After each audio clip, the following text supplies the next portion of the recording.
You're watching convention coverage on site.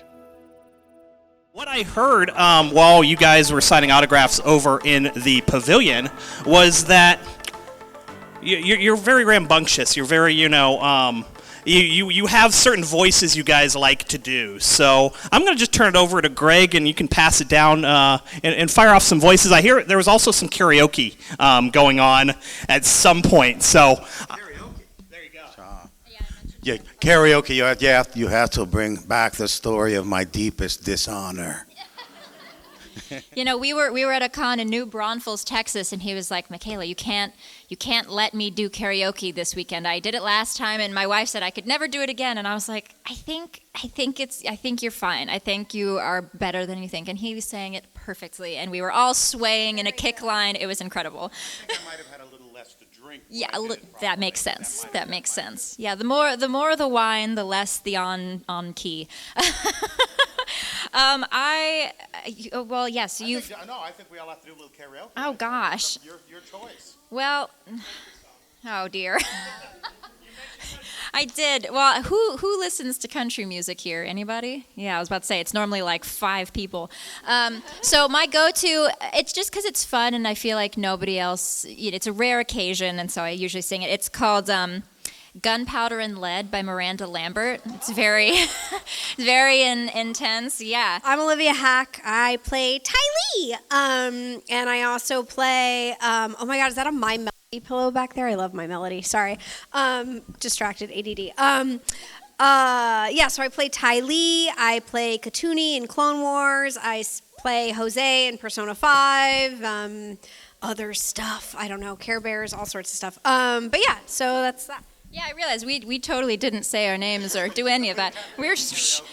So I'm Jessie Flower, a.k.a. Michaela Jill Murphy. Michaela Jill Murphy is my birth name. When I was 6, I wanted to be cooler, so I gave myself a fake name. And now that name is in so many credits, so that's why there's 2 names happening if you are on my Instagram or see a discrepancy. But I voiced Toph in Avatar The Last Airbender.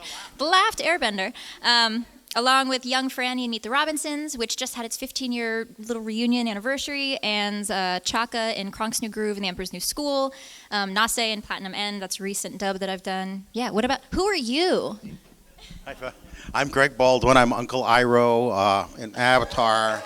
Aku and Samurai Jack. I have had the great privilege of being a voice double for the late great Mako Aramatsu.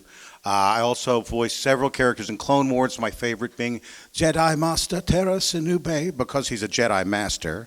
Gyozan in Ghost of Tsushima, Frank Fontaine in BioShock. Some cool stuff, lots of cool stuff. I think we can all say we've been very fortunate to have been able to live. I was telling Michaela, the cool thing about these cons is it's so nice that we get to go away periodically. We get to run away and join the circus, But then we get to go home and have a normal life again. So it's kind of awesome, Yeah. So talk a little bit. I know, Greg, you have a theater background. I know, Jessie, you have a graduate degree from Yale in theater and film studies. And then, Olivia, you were a child actor. I don't know if you did any theater as well. When I was younger, yeah. Okay. So talk about how the theater has helped your career, what you learned from being live on stage, and what you use now from that. Oh, the theater hasn't helped my career at all. I mean, just to be honest, I did a couple plays in LA when I was young, maybe like 7 or 8. But no, I mean, all my stuff. I started when I was about 2 or 3 years old, started in commercials as you do when you're a kid. And then you progress to TV, did a couple movies.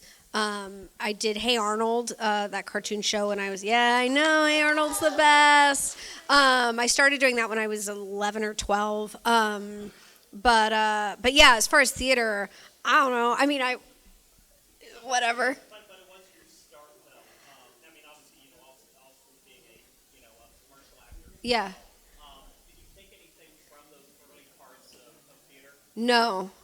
No, I don't know. I mean, to be honest, my mother was a theater actress, so I think, she would be very mortified if she was here and hearing this, because she, I think, had a fantasy that I was going to live in New York and do theater in New York, and took me to New York when I was a teenager, and I was like, I'm good. I'm from LA. Like, I can't see the sky. The buildings are too high. But yeah, no. So theater's lovely and wonderful. I just personally, that wasn't really, even though I did some of that when I was young, that's not like my core. I don't see that as my core foundation. You know, I don't know.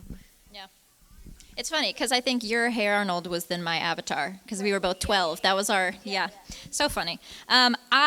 I did start in theater because it's a good trial, especially if you're a kid, for your mom or dad, whatever, to put you in a show somewhere and just be like, here, figure out, do you like this? So I started off in Oliver and Annie, and I was the happiest orphan in Oliver that they had ever seen. I was like, this is great. But yeah, I started because I was being in Los Angeles. One of my friends in school was like in a commercial, and I was like, that looks cool. I want to be in a commercial. My mom's like, sure you do. Here, let's put you in a musical. And afterwards, she was like, oh, you like really like this. So now we started voice lessons pretty early on because I was very much into the singing. So yeah, that started me off. And then I started commercials. Once again, like Olivia said, often when you're a kid. And I definitely think a lot of my presence in the room, audition skills, which are still wavery. Auditioning is really not my strong suit, which is funny because that is what you do most of the time. But theater helped me get through a lot of those awkward moments in the room, improv, that sort of thing. Yeah, all very helpful. So, and stage presence and projecting to the back of the room. So you don't have to use the mic. Yeah, so that's been very helpful for especially voice acting and vocal support and that whole thing. What about you, Greg?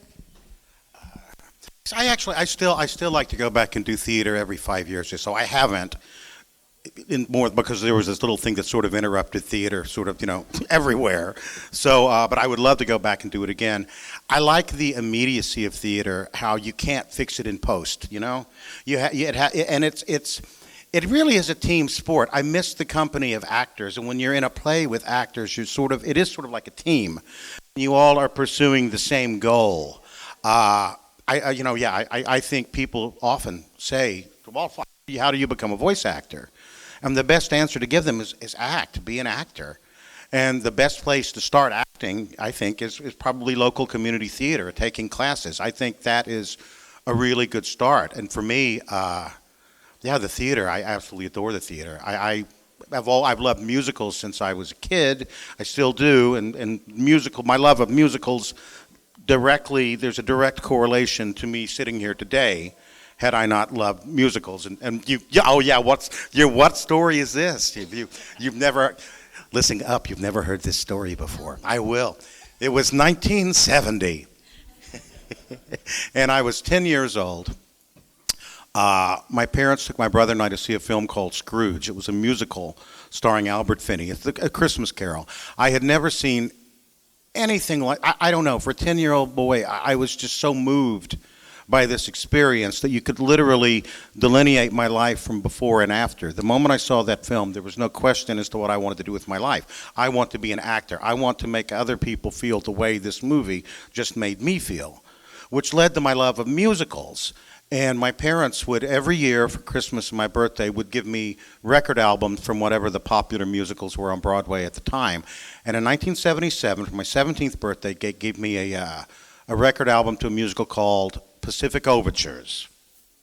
It was written by Stephen Sondheim, and it starred an actor named Mako Iromatsu, who opens the musical. And the first time I ever heard this man's voice, I went, holy moly, that is a voice. Bottom line is I love this musical so much, I sang along with the record every day. I could sing the entire score for you now. I will not, unless you really want to hear it and you got some time,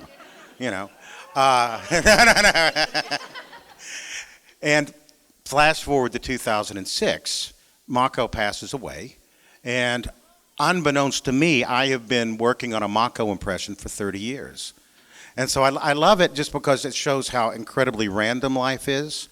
Because a seemingly innocuous gift ended up being one of the most important, if not the most important gift I've ever been given. I've since had it framed. Because if my parents had given me another record album, there could very well be someone else up here right now talking about playing Iroh. So, as Iro says, destiny is a funny thing. You never know how things are going to work out. So. I can tell you were enraptured by that story, as if you'd never heard it before. I know. I will listen to it every day. So does my wife. She doesn't care for it. Well, part of the reason we're here is Avatar: The Last Airbender. Originally was on Nickelodeon in the mid-2000s. You might go first. Are you guys surprised by how, now that, part of it is on Netflix, that it's kind of revived itself 10, 15 years later? Oh, 100%. I think, and I think both of you can agree, as with some of our other castmates, when you're working, you're not like, this is gonna be a big one. You're just working, and you're like, oh, do the people I record with, are they nice? Are the directors, easy to work with? Is this enjoyable? So it was very positive, a very cool story, and we were all like, yeah, this is awesome. We're so glad we get to work on this. All right, it's wrapped. On to the next job. We just had no idea, and so it was definitely kind of crazy, but almost it wasn't surprising per se, because I knew that people loved the show, but I feel like there wasn't an awareness of all the different groups of people everywhere that love this show. And Netflix kind of was like a reminder to all these different people all across the world that, like, yeah, we all love this show. And especially with, social media, it was not the same in 2007, 2008. We were like the dawn of Facebook back then, I think. Yeah. So now it's just so different. And now everybody has a place to talk about it and be like, yeah, I love this show. Subreddits and now whole Instagram pages. I mean, there's just places for everybody to come love the show together, which is really cool. So definitely wasn't expecting it, but I wasn't like surprised because I knew people loved it, and it just kind of, I don't know, brought it to light. Do you have anything to say? Yeah. I was shocked, only because I didn't really know people even cared about Avatar. I did my first con 12 years ago with Dante Bosco, who voices Zuko, and we were in Australia. And I guess I just thought they flew me out to Australia because I was fabulous. I didn't know, and I've done other stuff, right? So I was like, oh, we're going to a Comic-Con, okay. And everything I was signing was Avatar stuff. And I said to Dante, I was like, is this a thing? And I'd never seen Avatar. And he's like, yeah, Olivia, people love this show. And I was like, oh, okay. And also, too, to speak on what Michaela said, before social media, and remember, too, there's only 3 seasons of Avatar, right? And technically, unless a show goes for 5 seasons, which is then when it can be syndicated, it's a flop, right? Now, Mark and Brian, who created the show, they only wanted to do 3 seasons, and that's why there are 3 seasons, and not like it got canceled. But yeah, so I kind of did it, and then I just forgot about it. And then, I don't even know if Avatar on Netflix would have even been as popular, but something good came out of which is everybody was stuck in a room and was like, what can I watch? And then they came across Avatar. Yeah, the success of Avatar sort of reminds me of something that I saw. I've seen it happen. In the 60s, there was a very popular show on television when I was a kid. And I think it ran 2, 3 seasons, and then I think it might have been canceled. It was critically acclaimed, fans liked it, but it was canceled, moved on. About 10 years later, the actors from this series started appearing at conventions such as this, and it just started being this groundswell. And the show was Star Trek. And I think in some ways, what we're seeing happen with Avatar is not altogether different from what we saw happen with Star Trek, to which I say, sweet. I also think it's cool when you recognize that a show can be multi-generational. So when, I was 12 at the time, so if somebody who was 12, 15 in high school, whatever, and now they have kids, now they have a family, and they're like, oh, wait, I can watch it with my kids, and then their kids like it, and they're like, let me just show this to my mom, and then your mom can watch it. And it's such a good family show that isn't, dumbed down in any way. It's just, it presents topics very delicately, but is honest with you. And I think that's why it's like, oh, wait, we can keep watching this. We can keep learning something. We can show it to the 4-year-old. We can show it to the 60-year-old. And it just, yeah, it's amazing. It's crazy. Were you impressed by the writing there? Because it's on Nickelodeon, which is a kids station. And it's supposed to be kids subjects, but they're talking about war, they're talking about imperialism. They're talking about some big name subjects. So I think that's one of the reasons why the show is still so impactful, because from episode 1 they're dealing with genocide, and I think one of the Iroh scenes that is most impactful to people is they remember the leaves from the vine scene, And I think one of the reasons, again, that scene is so impactful is because they weren't afraid to back off of very important, real topics. And the thing about that scene is you look at it ostensibly, that scene is not about death. You know, cartoons have been doing death since Bambi's mother got killed. That's not a new thing. That scene is about grief. And grief is a much more complicated emotion. And I do think that that's one of the reasons why even now this show impacted people and why it's still here. I also think when people ask, oh, was it hard getting into character? How did you get ready to, record your session? Mike and Brian did all that work for us. They wrote such incredible characters with incredible arcs, with real failures and successes and strengths, weaknesses, et cetera, et cetera. So it was very easy for us to just kind of step into it. We just brought kind of our personality and then colored it, but they did all the structure. People ask if there's improv lines. No, I mean, aside from like fight sequences and reaction noises, and, obviously, those were a little improv. But when it comes to the actual words, every single one of them was thought out very carefully. So yeah, very impressed by the writing. Everything was thought of. If something is missing or if something is there, it was definitely intentional, and I think that bleeds through, and that's why they were so firm about this is 3 seasons. This is a story. We're not going to muck it up and give you a 4th season that's then not as exciting, and then we missed things, and then people are upset. No, they knew what they wanted. So I'm constantly impressed by just their whole process. They're amazing. And before we open up to questions from the audience, I want to go into researching roles. And I think Olivia, you could probably talk about this. Obviously, you were Cindy Brady at one point, Yeah. in movie theaters. Talk about researching roles as an actor and what do you look for? How is your process? My process. It depends, right? Depends on the thing. So for Cindy Brady, Paramount sent us, like, dating myself, stacks and stacks of VHS tapes, right? And so we watched them all, and there were some Brady Bunch books we read, and you get really immersed in that world, and for her, it was mostly just, about the lisp and all that stuff. And then, but what was cool was, because we had been so immersed in that, to walk on set for the first time, and they had, the house was perfect. So, it's almost kind of like a trip, because you're like, God, now I'm here, But everything else is everything else. I mean, as far as animation goes, unless it's a specific voice match, which that is just... I always say, you can teach voice acting, whatever, but you can't teach an ear. You either have an ear or you don't. I'm lucky I do, so I'm good at accents, I'm good at voice matching, all that sort of thing. But if it's an original character, and it's not a show that's already on, it's helpful to watch a show, right, because you can understand the tone. But other than that, I mean, I don't know, like for Ty Lee, I never read the scripts, because I came in season 2, like Earth, Kingdom, Fire, Nation, like none of this is making sense. I'm just going to read my line, whatever. And oh, she's pink, so she's going to sound like this because she's really happy and she looks pink. I don't know. So yeah, I'm a terrible actor for that stuff because I just kind of, it's so old hat to me that I just kind of like bull my way through most of my stuff. Anyway. But that is part of it too, because I feel like if you overthink too much, then it's not authentic. So I do a similar thing. If there's a color, if there's an outfit, if there's a hairstyle, I'm like, oh, she's gonna sound like this. Like, I don't know. Like I just try to throw something that matches the vibe. I feel like it's similar across the board. So I don't know. You though, what did you have to do for? Did you have to do any pre-prep really, or did you just come in with like, oh, I know what this sounds like, and they're like, cool, you're good, sign off? Like, did you? With Mako? With Mako, there were a bunch of auditions for that. I think there were like 4 in all.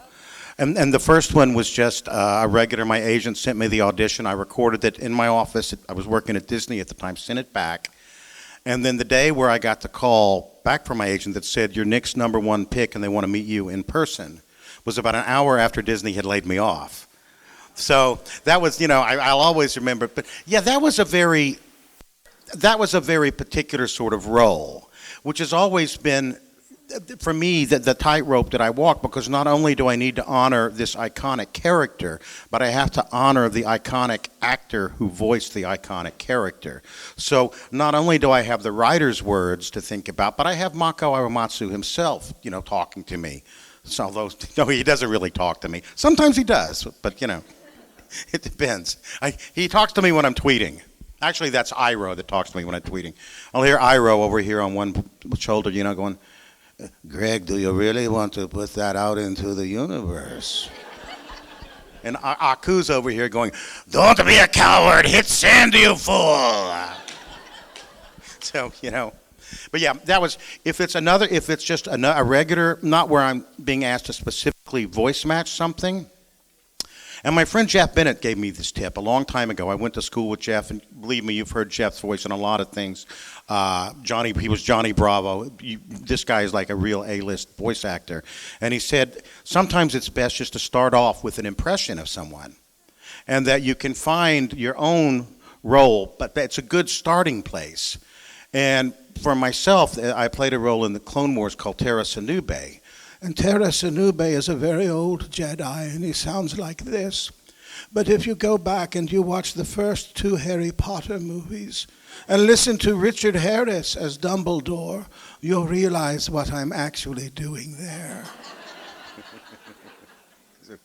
Little tip there. Little tip. You only heard it here. Cone of silence. Hello. First of all, it's an honor to meet you guys. I'm sure you get this a lot, but I wanted to say thank you for bringing such great representation. Oh, my glasses are talking. I'd like to say thank you for bringing such great representation to the screen. As a very spiritual person, especially Kylie and Iro really spoke to me. Every single personality quiz I take where it tells you which characters you like, Iro's at the top. That's one. So, and thank you specifically to Jessie Flower for the amazing representation that Talk brings. I learned that I was disabled at about the same time as I started watching Avatar. I had knee problems pretty often, and actually, my brother got me one of your Earthbender shirts for Christmas a couple years ago, and he signed a picture and it said, "Keep your knees high," right after I learned about the knee problem. But it's so great seeing disabled characters on the screen and seeing how they get over that, seeing how they, not necessarily get over it, but how they work with it, how they overcome it. So thank you guys so much for the amazing representation that you've given these great characters for people to relate to see themselves in. I really appreciate that. Thank you. Great cosplay. Yes, we love your cosplay. I mean, it was just to respond. She was just saying thank you for, kind of bringing these characters to life the way that we did on screen. And I just wanted to comment, actually, because I do get sometimes asked about voicing a blind character, disabled character. Back to Mike and Brian. I will return and sing their praises till the day I die. They didn't write a disabled character. They wrote a 12-year-old girl who wants to be her own woman and not live in the world that she was born into and be seen for her strengths and not her weaknesses. So I think one of the best things that they did is they're like, oh, what did you have to do to get into character? And I'm like, be a 12-year-old girl. You're not different. You don't do something weird. You're just like everybody else. You just happen to have something else in your back pocket. You have a little magic. You got a little extra magic going on, So I also think that it's great that is the reason she is the greatest earthbender in the world, right? Without that, she wouldn't be. So it's her superpower, actually. So I think that's just a great thing that I'm honored I got to voice, because, it's unparalleled, and we don't see that a lot, for sure. So, yeah, anyway, it was an honor to voice her. I don't know if you have... No. Yeah, of course. I hope your knees are okay / doing better. It could be taken as good or bad that I actually picked that quote to send to you. Good, I'm glad. Other questions out there? Right back there, right there. What's the most challenging aspect of being a voice actor / actor? For me, it's doing anime. Because when you do anime, so when you do traditional animation, they animate to your voice, right? We're acting, and then they animate to us. When you're doing anime, you're dubbing Japanese, right, typically. And so you've got to fit in stuff that's not quite right, the mouth flaps. And so sometimes you get what they call junk flaps, which you say the line the way they've written it, and then there's some extra stuff, and everybody goes, okay, now we got to write some other stuff real quick and figure out, and then you've got to fill it in the time code and whatever. And then also, you're not acting with another actor.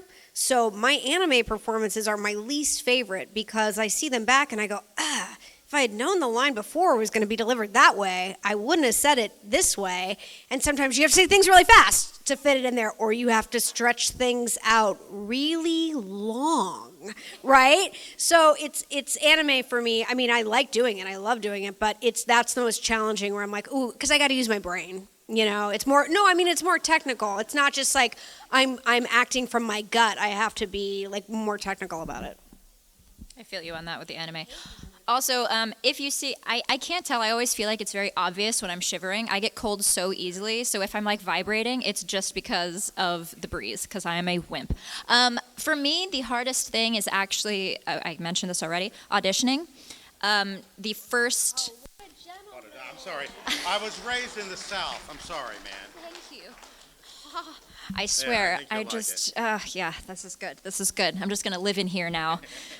like Toph and Kwan. I'm just going to live in a hole. Okay. Auditioning is really rough for me. The first impression, it's getting better. As I get older, it gets less and less. But walking into a room of people, submitting something, you don't know if they're going to like you. As soon as I get a call back, I'm like, okay, I know they like me a little, and then I'm totally fine. So the first round, I also second guess myself, and I have like 14 different ways I would do something with everything in my life. So I'm like, okay, usually my first instinct is the best, but is it? Maybe I should do this instead. And so it's just like a conflicted thing for me. So auditioning is the hardest part, honestly, which maybe is a cop-out because it's not actually part of the work, but it is, and it's, you know, arguably the most important part, and I'm still working on it. So, yeah, it's a time. For me, the biggest challenge is video games. You know, and you would think that video games would be easy, but video games can be hard. Because you have to, there are so many different variations, and a lot of it is just screaming. I mean, literally, for example, okay, you'll say, okay, the director say, okay, I want 3 takes of you being hit in the jaw, but it doesn't really hurt all that much. You know, but it'll progress all the way up from that. Okay, I want 3 takes of you being burned alive. And so you do that all day long, and you know, by the end of the day, you get that is the only session that I found sometimes I will actually be hoarse coming out of. You know, video games are trickier than you would think, and video games generally, I find they book in 3-hour sessions. Video games will generally take the whole time, whereas an episodic TV show, generally we're out of there in an hour if we're doing our job. Yeah, so, which is also why I like voice acting, because you know what? On-camera acting, you got to get up at 5 o'clock in the morning. You got 16-hour day. Yeah, you have to memorize lines. No, and this is, trust me, it's a much better job. Got time for about 2 more questions. Right there in the front. Okay, so first of all, I love all of you guys. My daughter is a huge Tylee fan. She's too shy to say it, but That's one for you are her favorite. Top, you are John's favorite. He watches her kicking the boulder's butt over and over and over and over again. And I am a proud member of Iroh's Army on Facebook. 151,000 followers on Facebook. Oh, wow. 51,000? Yep. That's very impressive. So you have a lot of experience with devoted fans. My question to you is, what is the funniest, most random thing a fan has done or asked you? I'll do it. Well, only because this happened like 2 weeks ago, right? And like, I mean, it gets real random, but 2 weeks ago, a guy came up to me and he was like, came up to the side of my table. He was a real cute guy, younger guy, and he's like, hey. And I'm like, hey. And he's like, can I ask you something? And I'm like, sure. He's like, you have beautiful legs. And I was like, thank you. And he said, but you have great feet. And I said, okay. And he said, how much to take a picture of your feet? And I said, he goes, would you do that? And I said, sure, I don't care. And I go, well, I'm wearing pantyhose. And he said, even better. And I said, okay. And he goes, how much? I go, same as a selfie. I don't know, it's my feet, whatever. I know. And he goes, I'll be right back. That guy never came back. I was so offended. Anyway. The different minds of this was about a couple months ago when we were in No, where were we? I don't remember. Actual cabbage. We had to sign an actual cabbage. Yes, in Odessa. Yeah, and it was very difficult because the leaves were kind of wet, so like the markers were kind of half working, and it was like falling apart because the leaves were. It was a time, and I was like, this is going to be awful to look at in about 3 days, but it was fun in the moment, and there were like 4 of us trying to sign it. It was chaos, but that was definitely a highlight. The actual head of cabbage. Yeah. I think for me it was we were in Texas. We were in New Braunfels, and they had asked me in the panel because I get this a lot. What's your favorite tea?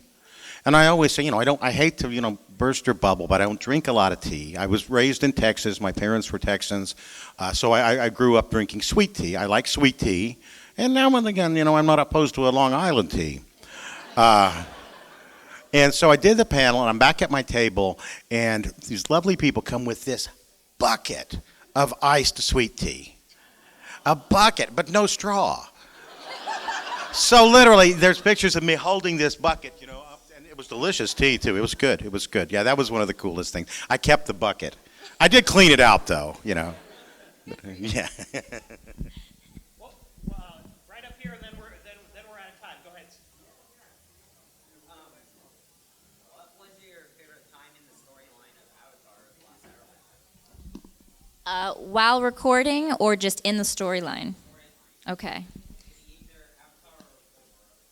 I mean, I think we might be a little biased, but I do like the original series better than Korra. I did watch, I watched Korra. I tried to view it as a separate entity from the original show, and I liked it. But I'm OG Avatar fan. Of course, I'm a little biased, but I love the episodes, The Library and Tales of Ba Sing Se, because those are 2 moments when you see Toph being softer. She fails and she can't do Appa and save everyone. I think she chose the right thing to do, but Aang might beg to differ. But we see her in a moment of weakness, and then when she is having her kind of more stereotypically girly day, and she's like, I kind of want people to like me. I don't even really know what I look like, but I want to be liked and like attractive and, kind of deal with that messy, conflicted feeling. So those are my 2 favorite little Toph moments. My favorite part of the Avatar storyline is really like those last 3 episodes where it's just kicking into high gear. Payoff. I like some payoff. And I love, what's the episode where they're all like kids? Do you know the one? They're all like, yeah. I like that one because Azula's so bad. Yeah, where they're like the little kids. You know what I mean? And it's like, I don't know. Like you see. You know the one I'm talking about, right? But like Azula's, she's so bad, and like you see that like she was bad, she was born bad, she's just a bad seed, and I like villains, so I'm like, oh yeah, she's just evil to the core. Even though you didn't know you were a villain. I didn't know I was a villain. When you started. Literally, I'm at a con, and someone's like, what does it feel like to be a villain? And I'm like, I'm a villain? And then I watched the show, and I was riding around on some giant lizard. I had no idea. I agree with Michaela. I'm a little biased about Avatar, but I think it's not, because people compare Avatar to Korra, and I don't think it's necessarily a fair comparison, because it's like comparing Better Call Saul to Breaking Bad. You know what? They're very, very different shows. They just happen to share the same universe. I thought Korra was interesting. I thought it was interesting that they're living in a world where they have this bending, this basically a world of magic, but magic is also living with technology. To me, that was what I thought was one of the interesting.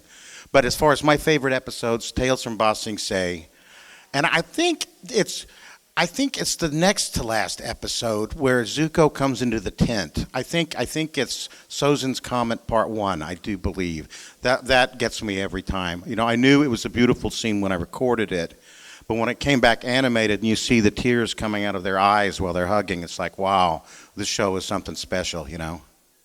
But let's give a hand for Greg Baldwin, Jessie Flower, and